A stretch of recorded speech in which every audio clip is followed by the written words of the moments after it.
اس مہینے کے نام سے ہی پتہ چلتا ہے کہ یہ مہینہ حرمت والا مہینہ ہے، عزت والا مہینہ ہے، کیونکہ اس مہینے کا نام ہے محرم، اور محرم جو ہے یہ حرم سے ہے، یعنی عزت والا مہینہ۔ کیونکہ محرم کا مہینہ ان 4 مہینوں میں سے ہے جن کو اللہ رب العزت نے شروع دن سے ہی فضیلت عطا فرمائی۔ 4 مہینے جو ہیں وہ ازل سے ہی محترم اور مقدس چلے آ رہے ہیں، یہاں تک کہ زمانہ جاہلیت میں بھی اس محرم کے مہینے کو محترم سمجھا جاتا تھا۔ عرب کے لوگ اگرچہ کافر تھے، لیکن اس کے باوجود اس محرم کے مہینے کی عزت کیا کرتے تھے۔ اس مہینے میں اپنے جنگ و جدال کو چھوڑ دیا کرتے تھے، یہاں تک کہ اس مہینے میں اگر باپ کا قاتل بھی سامنے آ جاتا، بھائی کا قاتل بھی سامنے آ جاتا تو اسے قتل نہیں کرتے تھے کہ یہ عزت والا مہینہ ہے۔ تو 4 مہینے شروع دن سے ہی عزت والے چلے آ رہے ہیں، جن کا تذکرہ اللہ رب العزت قرآن کریم میں فرماتے ہیں، ان عدت الشہور عند اللہ 12 شہرا فی کتاب اللہ یوم خلق السماوات والارض منہا 4 حرم۔ فرمایا کہ مہینوں کی جو گنتی ہے وہ 12 ہے اللہ کے ہاں، اللہ کی کتاب میں، جس دن سے اللہ نے زمینوں اور آسمانوں کو پیدا فرمایا، اور فرمایا منہا 4 حرم، کہ ان مہینوں میں سے 4 مہینے محترم ہیں۔ وہ 4 مہینے کون کون سے ہیں؟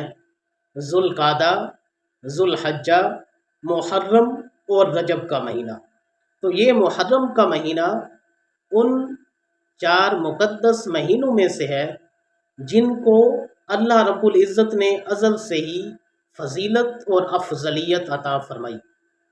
نبی کریم صلی اللہ علیہ وسلم کا ارشاد مبارک ہے کہ افضل الصیام بعد رمضان شہر اللہ المحرم۔ فرمایا کہ ماہ رمضان کے روزوں کے بعد سب سے افضل روزے جو ہیں وہ محرم کے مہینے کے روزے ہیں۔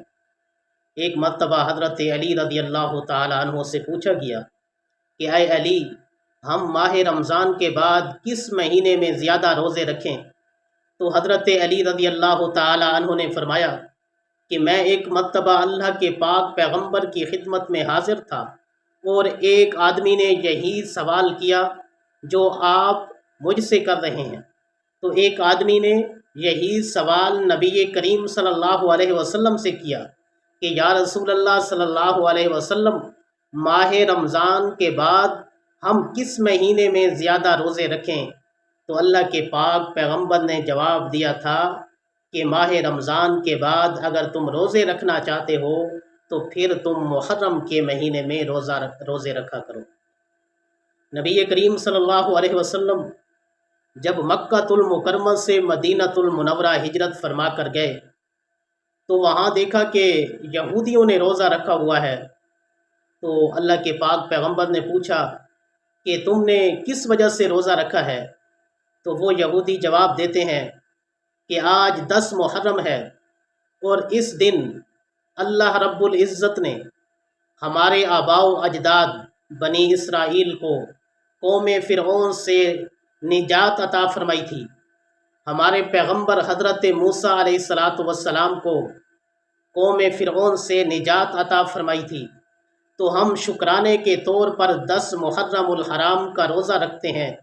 تو اللہ کے پاک پیغمبر فرماتے ہیں کہ تم سے زیادہ حقدار ہم ہیں اس روزہ رکھنے کے، کیونکہ ہم حضرت موسیٰ علیہ السلام کو تم سے زیادہ ماننے والے ہیں۔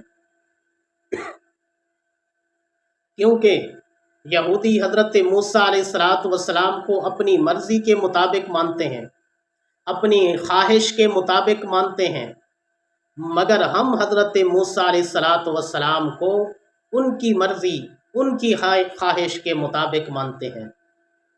تو اس وجہ سے اللہ کے پاک پیغمبر نے فرمایا کہ ہم حضرت موسیٰ علیہ السلام کو ان سے زیادہ ماننے والے ہیں، اس لیے ہم زیادہ حقدار ہیں اس روزہ کے۔ اور پھر اللہ کے پاک پیغمبر نے صحابہ کرام سے فرمایا کہ جب آئندہ سال میں 10 محرم آئے تو تم اس دن کا روزہ رکھنا، لیکن اتنا ضرور کرنا کہ اس 10 محرم کے ساتھ یا تو 9 محرم کو ملا لینا، یا پھر اس 10 محرم کے ساتھ 11 محرم کو ملا لینا۔ یہ اللہ کے پاک پیغمبر نے کیوں فرمایا کہ تم 10 کے ساتھ یا تو 9 محرم کو ملاؤ یا 10 کے ساتھ 11 محرم کو ملاؤ؟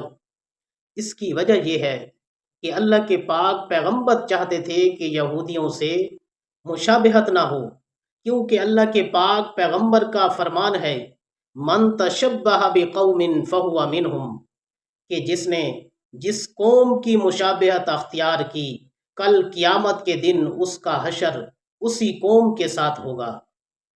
تو اس وجہ سے اللہ کے پاک پیغمبر نے فرمایا کہ تم نے یہودیوں کی مشابہت اختیار نہیں کرنی، بلکہ ان کی مخالفت کرنی ہے۔